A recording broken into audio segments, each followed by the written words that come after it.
Sasama mo talaga yung buto niyan? Oo. Kakainin din buto? Pwede rin hindi, di tatanggalin pa. Eh, bunga naman yun. Lahat na ito ilalagay. Oo, lagyan ulit ng talong. May kamote pa siya. Tapos, saan pala extra kahapon? Ayun na nga. Ano mo na? Ayan. Ito yung ang pala yung... Tapos may sigarilyas pa siya. Gana to? 22? Ay, bulok ng kalahatis. 28. Hindi, yung gulay, 20 lang. 20 lang. Tapos ang sahog, mahal pa yung sahog sa sasahugan. Siyempre. Yan o, kalahating kilong baboy ang sahog ng pakbet. Saan ka pa? At ang magluluto ay... Hindi ako. Sino? Never mind. Never mind ka pa. Don't fly. Bahan ka ng apo mo, mali pa yan eh. Ayan o. Ayan o. Ating sahog natin guys o. Kalahating kilong baboy sa kaunting gulay. Ayan o. Sarap yan. Tsaka talaga ng halabaybay. Guys, ito ating panahon sa ating pakbet. Ayan na. Laman at taba ng baboy. Yan, piprito mo natin sa sarili niyang mantika. Ayan. Para labasin natin yung mantika na yan. Para siya rin ang ating mantika mamaya pag ating iginisa.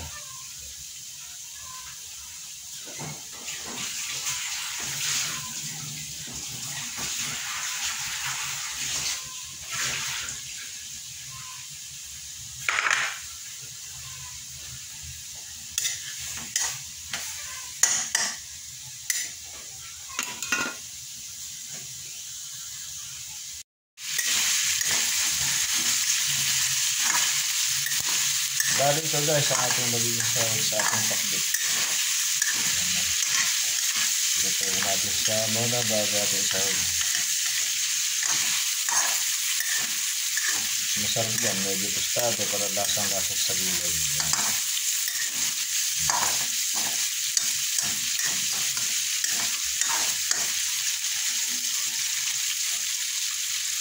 So, bango. Ayan, malapit na siya. Napula nga ang ating panahon sa ating pakbet. Bilikit.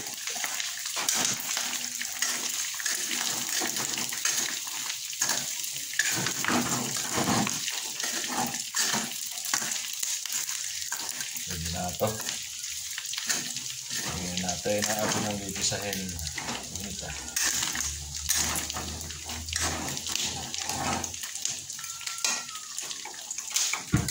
Siya.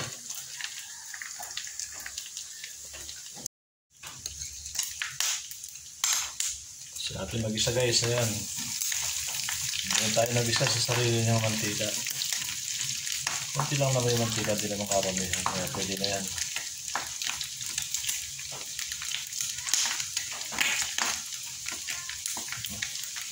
Tapos lagay natin yung bawang.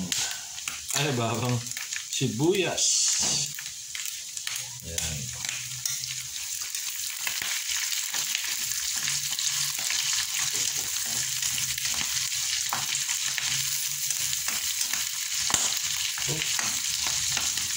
Puputok-putok. Ay! Putok-putok po siya. Lagyan natin yung kamatis. Tugas ang kamatis ng ating pakbeton. Lagyan ko ng bagong.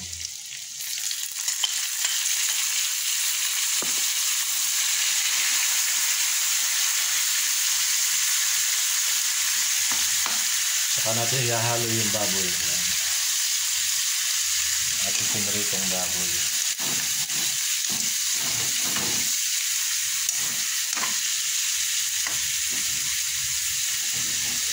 Saka natin sasangkuhin sa yung guys yan. Pan. Pero pwede natin guys, lagyan natin yung ating gulay. Ayan.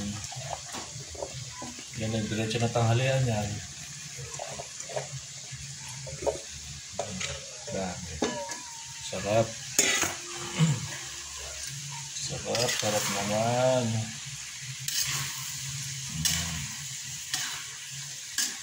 Ganyanan ini, gulay, pampahaba ng buhay. Yan, sangkot-sangkot natin. Lalagyan natin ng konting sabaw.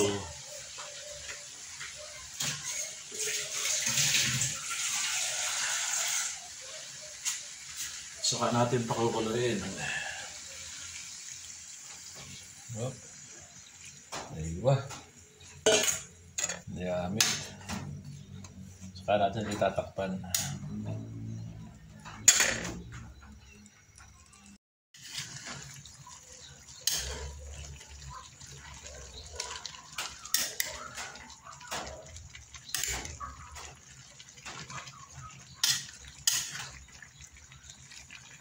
Sarap ng pakbet guys.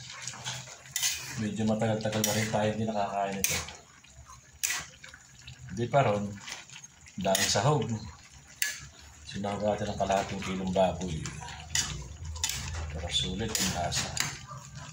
Yan, nilagay ko na rin guys yung kwan. May nabili kong 4 na piraso siling haba. Oh. Titikman na lang natin yan. Check natin guys ang ating pinakbet. Ayan o, medyo okay na siya. Medyo palambutin natin kasi si Mrs. ayaw ng half cook. Pero ako mas gusto ko kapakbet yung half cook. Si Mrs. kasi ayaw ng half cook kaya ako ito na. Pero yung palagay ko pwede na ito. Hindi na ito half cook. Ayan o. Lambot naman na siya. Pati yung kamote. Sarap ng ating pakbet. Silipin nyo guys kung gaano kasarap yan.